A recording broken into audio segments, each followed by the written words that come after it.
This is the damage to the logs on the east side of the house.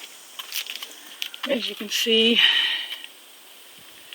that log, the bottom one, is almost completely rotted through.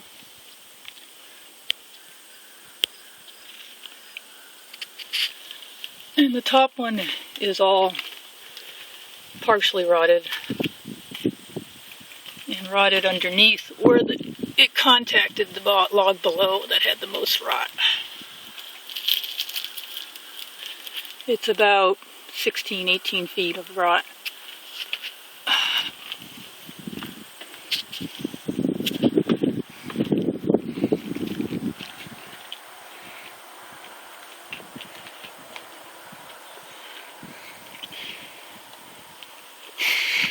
And then around the side of the back, on the north side,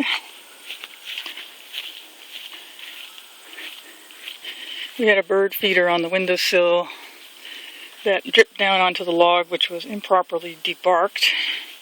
I dug out some of the rot, but there's more. I think the entire log back here, there's more rot. This is all spongy, and that's all gone. That's all rotted too. There. So basically, I think this whole log up to the deck here needs replacement. The deck is floating. It's not attached to anything, so it can be moved. These logs over here had some paint falling off of them, but they seem to be pretty sound. They just need to have the cracks caulked.